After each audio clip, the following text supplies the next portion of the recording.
મોરબીના ધારાસભ્યએ વિધાનસભામાં કરેલા ભાષણ મામલે શહેર કોંગ્રેસ પ્રમુખ દ્વારા પ્રતિક્રિયા અપાઈ.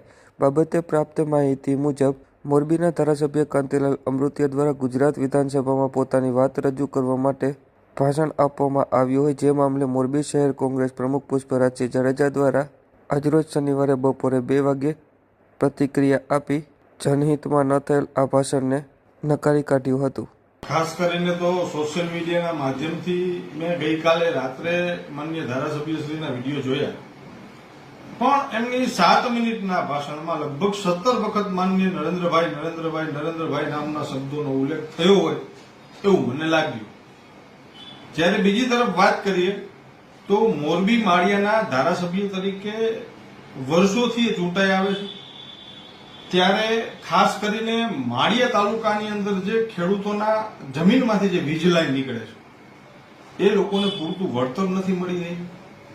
માળિયા તાલુકાના અગરિયાઓના ઘણા બધા પ્રશ્નો છે, એમના માટે કોઈ પેકેજની જાહેરાત બજેટની અંદર નથી કરવામાં આવી, ખાસ પેકેજ. અને જે માતાના નામે મત લીધા હતા એ ગાય માતાઓનો પણ હમણાં માળિયા તાલુકાનો પ્રશ્ન હતો, એની અંદર પણ કોઈ ઠોસ પગલા નથી લેવાના. હું તો ત્યાં સુધી કહું છું શહેર કોંગ્રેસના પ્રમુખ તરીકે એ ગાય માતાને કાપવા વાળાને ફાંસીએ ચડાવાય. ધારાસભ્યશ્રીના ભાષણમાં મેં ક્યાંક સાંભળ્યું હતું કે ધારાસભ્યશ્રી એવું બોલ્યા હતા કે મોરબીમાં 3000 ફેક્ટરીઓનો વ્યાપ થયો છે. તો મારે પૂછવું છે આપના માધ્યમથી, વિડીયોના માધ્યમથી ધારાસભ્યશ્રીને, એ 3000 માંથી કેટલી ફેક્ટરીઓ ચાલુ છે? એ 3000 ફેક્ટરીઓમાંથી કેટલી ફેક્ટરી રેગ્યુલર ચાલુ છે અને સારી રીતના ચાલે છે? એના માટે કોઈ રાહત પેકેજ સિરેમિક માટે કેન્દ્રમાંથી કે રાજ્ય સરકાર દ્વારા કેમ કંઈ ન આપવામાં આવ્યું?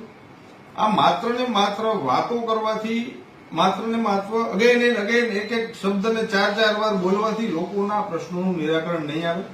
ખરેખર જો સિરામિક માટે કંઈક કરવું હોય તેના માટે ગુજરાત સરકાર અને કેન્દ્ર સરકાર દ્વારા કોઈ ખાસ પેકેજની જાહેરાત કરવાની જરૂર હતી કે જેથી કરીને આ સિરામિક ઉદ્યોગ ચલાવતા મારા ભાઈઓ યુવાનો કંઈક નવું કરી શકે અને આ ચાઇનાની સામે અફવાની વાતને ખરેખર અપનાવી શકે. મહાનગરપાલિકા થઈ છે, ખૂબ સારી વાત છે, એમાં તો હું પણ રાજ્ય સરકારનો આભારી છું. પણ આ મહાનગરપાલિકા માત્ર નામની મહાનગરપાલિકા હોય અને કામ નગરપાલિકા જેવું પણ ન હોય એવું ખાસ તકેદારી રાખે માનનીય ધારાસભ્ય છે.